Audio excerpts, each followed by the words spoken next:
33 verse to 37 verse. Mark chapter 13. Marcos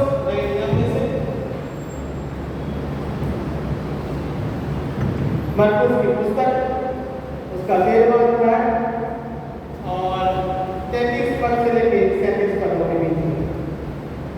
जागते रहो, देखो जागते और प्रार्थना करते रहो, क्योंकि तुम नहीं जानते कि वो समय कब आएगा। ये उस मनुष्य की सी दशा है जो परदेश जाते समय अपना घर छोड़ जाए और अपने दासों को अधिकार दे और हर एक को उसका काम बता दे और द्वार को जागते रहने की आज्ञा दे। इसीलिए जागते रहो, क्योंकि तुम नहीं जानते कि घर का स्वामी कब आएगा, सांझ हो या आधी रात हो, या मुफ्त के काम देने के समय या हो। ऐसा ना हो कि वो अचानक आकर तुम्हें सोता हुआ पाए। और जो मैं तुमसे कहता हूँ वही सबसे कहता हूँ, जागते रहो। परमेश्वर के वचन के पढ़े जाने और जाने में हम सबों का आशीष करें। आप आगे के आज युक्ति वही है क्योंकि हमको नहीं मालूम घर का स्वामी कब आ जाएगा। पास मेरे बहुत सुंदर गीत है। आइए हम शुरू करेंगे, 5 पद से शुरू करेंगे, आराधना करेंगे, ठीक है ना। कम आ जाओ हम आराधना में जुड़ेंगे, अपने स्थान पर खड़े हो जाए। हम 5वां पद आप गाएंगे 154 आपके इस गीत की पुस्तक में से।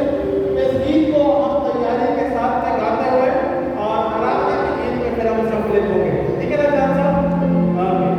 फिर आप प्रार्थना के भाव में जिस प्रकार से आप गीत को गाते हैं उसे हम कंटिन्यू करेंगे। 5th वर्स 154 का 5th वर्स।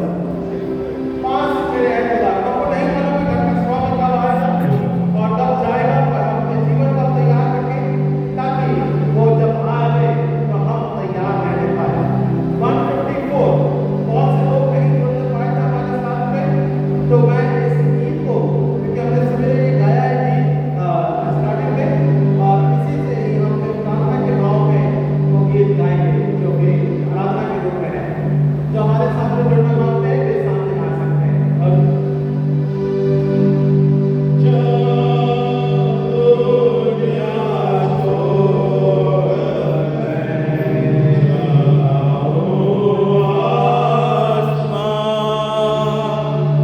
Sa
पृथ्वी बनाई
हमारे संग संग है,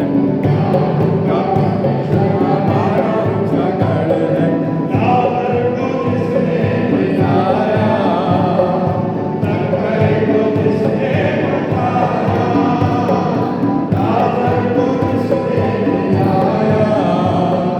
जक्कई को किसने उठाया,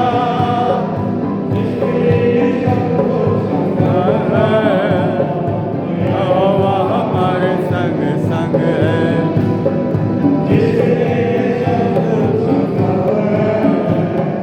यहोवा हमारे संग संग है, हमारे संग संग है। याकूब का हमारा ऊंचा गढ़ है, यहोवा हमारे संग संग है। याकूब का हमारा ऊंचा गढ़ है। चलिए यहोवा हमारे साथ है, हमारे संग है, उसकी आत्मिक संगत में हमारे जीवन के साथ में बनी रहती है। हम धन्यवाद के साथ में प्रकट करते हैं। तो राजाओं का राजा, प्रभु का प्रभु, पिता परमेश्वर, राजा को जिसने जिलाया, समुद्र में से जिसने मार्ग पर निकाला, हम धन्यवाद देते हैं इस सामर्थ्य परमेश्वर का। हम पिता परमेश्वर पास तेरे हमारा जीवन है पिता परमेश्वर, इस बात को जो प्रार्थना के रूप में रखते हैं। इस समय के दौरान पिता परमेश्वर आपकी आत्मिक संगति में अपने जीवन को प्रकट करते हैं और पिता परमेश्वर कहते हैं कि योग्य सामर्थ्य अनुग्रहकारी केवल आप हमारे परमेश्वर हैं। सब प्रार्थना के माध्यम से कराते हैं पिता, छू और स्पर्श कर अपनी दया करें और पिता परमेश्वर आत्मिक सहभागिता के तहत हम हमारे जीवन पर रखने पाए। इस बात को